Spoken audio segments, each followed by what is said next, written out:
Bonsoir, chers amis. Bonsoir, peuple de France.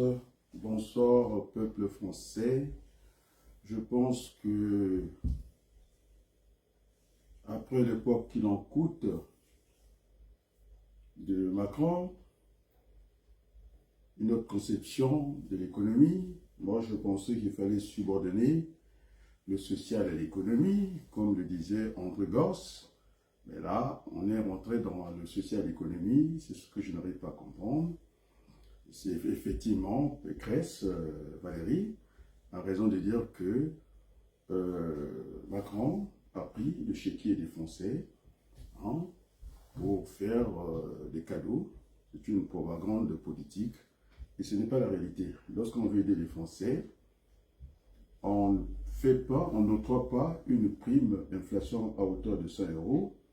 Alors qu'on sait que pour une voiture modeste, vous avez 4 pleins par mois, ça dépendra aussi de la distance que vous faites. Et donc, ça ne vient pas résoudre de problème, c'est un peu de l'amusement politique. Alors que je veux aussi prendre la pensée de Jean-Luc Mélenchon, qui dira « vaut mieux bloquer les produits de première nécessité », ce qu'on appelle les produits de grande consommation, le produit courant, il y a le côté alimentaire et non alimentaire, et quand on bloque ça, on laisse évoluer les autres produits classiques et autres. En ce moment, je pense qu'on peut ressentir le pouvoir d'achat, c'est-à-dire la possibilité d'acheter. Cette contrainte budgétaire pour ne pas aller chercher la première théorie qu'on enseigne dans les facultés des sciences économiques, la théorie du consommateur. Donc, je pense que cette façon de faire la politique n'est pas sérieuse.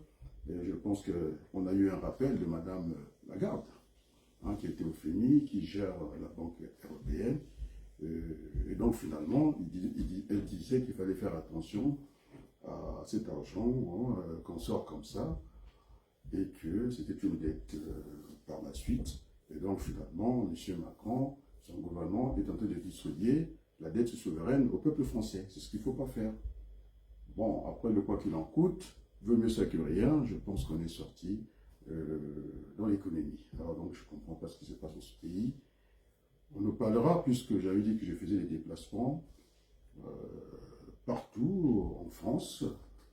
Semble-t-il que la candidate est déjà désignée, la femme qui devait devenir président de la République, c'est M. Attali qui désigne à la part des Français, alors que nous sommes des milliers à être électeurs, donc cette façon de faire la politique n'est pas sérieuse.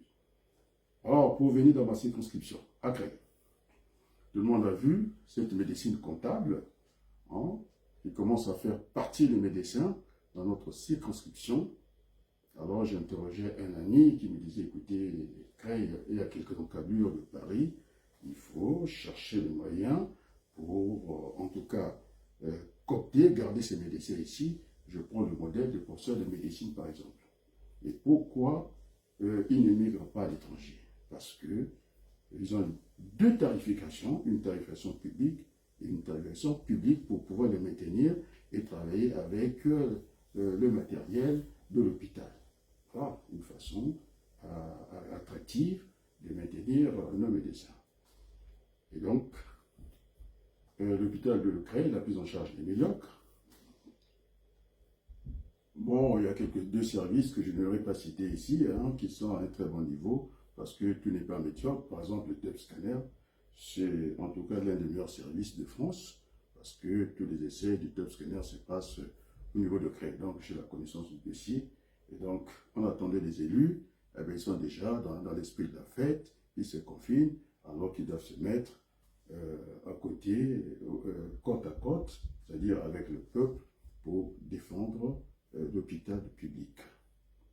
Sur ce, je vous dis un grand merci.